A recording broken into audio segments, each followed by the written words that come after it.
पूर्व मंत्री संपत सिंह की बगावत के चलते हिसार जिले की नलवा सीट चर्चा में आ गई है। संपत सिंह हरियाणा के बड़े नेताओं में शामिल हैं। वो कई बार मंत्री भी रहे हैं और वो कांग्रेस की टिकट मांग रहे थे, लेकिन कांग्रेस ने उनको टिकट नहीं दी और उनकी जगह अनिल मान को टिकट थमाने का काम किया, जिसके चलते मजबूरी में संपत सिंह को आजाद प्रत्याशी के तौर पर चुनाव मैदान में उतरना पड़ा।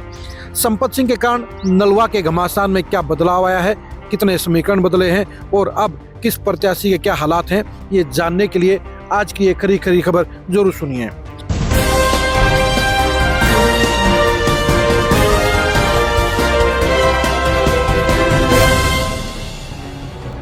संपत सिंह नलवा सीट के पहले विधायक हैं। 2009 में अस्तित्व में आई इस सीट के पहले विधायक बनने के बाद वो अगला चुनाव हार गए। 2019 के चुनाव में उनको टिकट कांग्रेस की नहीं मिली, जिसके चलते वो वंचित रह गए। इस बार फिर से उनके साथ वही हालात हुए, उनकी टिकट काट दी गई, जिसके चलते इस बार उन्होंने हथियार नहीं डाले और वो चुनावी दंगल में इंडिपेंडेंट कूद गए हैं। अब सवाल ये उठता है कि संपत सिंह क्या इफेक्ट डालेंगे, क्या संपत सिंह खुद चुनाव जीतेंगे या संपत सिंह कांग्रेस प्रत्याशी को चुनाव हराने का काम करेंगे। इसमें कोई दो राय नहीं है कि संपत सिंह नलवा के तीनों कैंडिडेटों यानी खुद के अलावा कांग्रेस के अनिल मान और बीजेपी के रणधीर पनियार से कहीं सीनियर नेता हैं, ज़्यादा जनाधार वाले नेता हैं। ये हकीकत भी है कि संपत सिंह का जनाधार इन तीनों ही नेताओं में सबसे ज़्यादा है और संपत सिंह के लिए सबसे बड़ी चुनौती ये है कि वो अब इंडिपेंडेंट चुनाव लड़कर अपने रसूख को कैसे बरकरार रखें। संपत सिंह का चुनाव मैदान में उतरना पूरे के पूरे समीकरणों को बदलने का काम कर गया है। अगर संपत सिंह कांग्रेस के टिकट पर चुनाव लड़ते तो ये सीट कांग्रेस की पक्की थी, लेकिन अब उनके बगावत करके इंडिपेंडेंट चुनाव लड़ने से यहाँ के समीकरण बदल गए हैं और बीजेपी के प्रत्याशी रणधीर पनियार भी मुकाबले में आ गए हैं। रणधीर पनियार ने 2019 का चुनाव कांग्रेस के टिकट पर लड़ा था और वो 5000 वोटों के करीब में चुनाव हार गए थे। अब बीजेपी के तत्कालीन विधायक रणबीर गंगवा को रणधीर पनियार के लिए बरवाड़ा में शिफ्ट कर दिया गया है और यही वजह है कि अब रणधीर पनियार को कुलदीप बिश्नोई की नज़दीकी का फायदा मिला, इसलिए उनको टिकट मिली और वो लगातार दूसरी बार किस्मत आजमा रहे हैं। इसलिए पहली बार चर्चा करते हैं रणधीर पनियार की। रणधीर पनियार बीजेपी के टिकट पर कुलदीप बिश्नोई के समर्थन से और रणबीर गंगवा के वोट बैंक के बलबूते पर मजबूत नजर आते हैं, लेकिन दिक्कत इस बात की है कि वो अभी तक रणबीर गंगवा के समर्थकों को मनाने में कामयाब नहीं हुए हैं। जब तक रणबीर गंगवा के वोटर और सपोर्टर उनके साथ में नहीं चलेंगे, तब तक रणधीर पनियार के लिए चुनाव जीतना पक्के तौर पर मुमकिन नहीं होगा, यानी उनकी जीत डाउट में फंसी हुई है। दूसरे प्रत्याशी है अनिल मान। अनिल मान पिछले 5 साल में ही नलवा में एक्टिव हुए हैं। वो एजुकेनिस्ट हैं, लेकिन उनके लिए भी बाहरी का टैग लगा हुआ है, क्योंकि वो बेसिक तौर पर नलवा हल्के के रहने वाले नहीं हैं। वो बेसिक तौर पर लोहारू हल्के के रहने वाले हैं। ऐसे में उनके साथ में सबसे बड़ी दिक्कत यही रहेगी कि वो क्या करें। अगर संपत सिंह चुनाव नहीं लड़ते तो अनिल मान पहली बार चुनाव लड़कर भी टिकट लेने के बाद जीत सकते थे, लेकिन अब उनके लिए दिक्कत इस बात की है कि जब तक मजबूती से मैदान में संपत सिंह रहेंगे तब तक अनिल मान नहीं जीत सकते हैं। अनिल मान का बेस भी मजबूत नहीं है। वो दिल्ली में अपनी सेटिंग के जरिए टिकट लेकर आए हैं। हुड्डा परिवार के नज़दीकी भी हैं। सांसद जयप्रकाश के भी खासम खास बन गए हैं, लेकिन जमीन पर वो खुद इतने मजबूत नहीं है। वो सिर्फ कांग्रेस के बलबूते पर ही और भूपेंद्र हुड्डा के नाम पर चुनाव जीतने की मनसा रखते हैं। जाहिर सी बात, उनको चुनाव जीतने के लिए बहुत ज़्यादा मेहनत करनी पड़ेगी, लेकिन 20 दिन में सब कुछ करना मुमकिन नहीं होता। यानी उनके लिए संपत सिंह की काट निकालना आसान नहीं है, मुमकिन नहीं है। यही वजह है कि अनिल मान की जीत के ऊपर भी सवालिया निशान लगा हुआ है। जहाँ तक संपत सिंह की बात है, संपत सिंह का पूरा दारोमदार आज़ाद नगर पर टिका हुआ है, क्योंकि नलवा हल्के के 30% वोटर आज़ाद नगर और कैमरी रोड पर ही रहते हैं।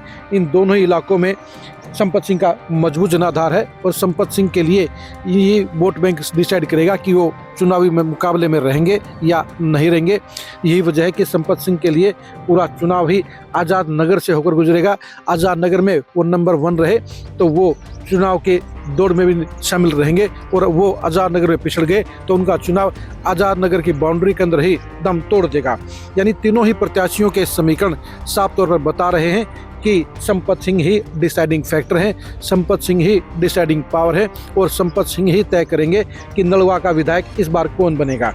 संपत सिंह को इग्नोर करके कांग्रेस ने अच्छा नहीं किया है, क्योंकि हक उनका ही बनता था, वर्किंग उनकी है, इलाका उनका है और इलाके के लिए विकास कार्य भी उन्होंने ही करवाए हैं। अनिल मान के लिए ऐसा कुछ नहीं कहा जा सकता कि जिसके बलबूते पर उन्हें मेरिट के बेस पर नंबर 1 करार दे दिया जा सके, लेकिन वो कांग्रेस की टिकट लेकर आए हैं, वो हुड्डा खेमे के माने जाते हैं और यही वजह है कि वो भी जीत की दौड़ में शामिल हैं।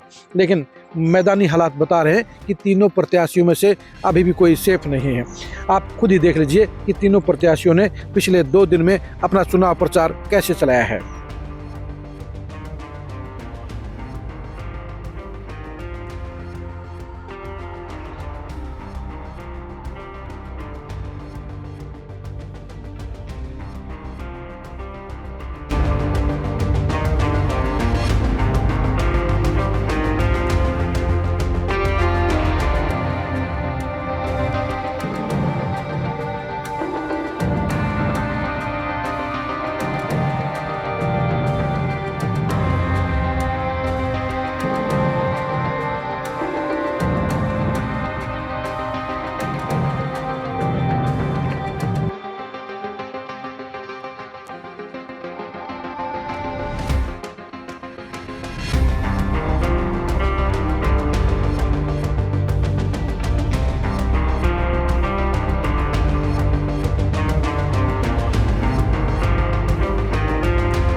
आपने देख लिया होगा चुनाव प्रचार के मामले में तीनों ही नेता शिद्दत से जुटे हुए हैं। संपत सिंह जहां पुराने रिलेशन के बलबूते पर डोर टू डोर कर रहे हैं, अपने समर्थकों को लामबंद रखने की प्रयास कर रहे हैं, वहीं पर अनिल मान कांग्रेस की टिकट और कांग्रेस के माहौल को बुझाने के प्रयास में भागा दौड़ी कर रहे हैं। रणदीप पनियर का सारा दमदार कुलदीप बिश्नोई के ऊपर है और बीजेपी के वोट बैंक के ऊपर है, यानी अपने बलबूते पर कोई भी चुनाव नहीं जीत सकता है। यही वजह है कि नलवा का चुनाव फंस गया है। संपत सिंह ने बगावत करके चुनाव लड़के यहाँ के बड़े पेच फंसा दिए हैं और यही वजह है कि नलवा की सीट के बारे में यह नहीं कहा जा सकता कि अभी कौन जीतेगा कौन हारेगा। ट्रायंगल फाइट के अंदर संपत सिंह ही ये डिसाइड करेंगे कि वो खुद जीतेंगे या अनिल मान को हराने का काम करेंगे। नलवा हल्के के समीकरणों के बारे में आपका क्या कहना है? नलवा हल्के में किस प्रत्याशी के जीतने के आसार हैं, ये बताने के लिए आप कमेंट जरूर करें। आप हमारे फेसबुक पेज को फॉलो करें, आप हमारे यूट्यूब चैनल को सब्सक्राइब कीजिए। नमस्कार।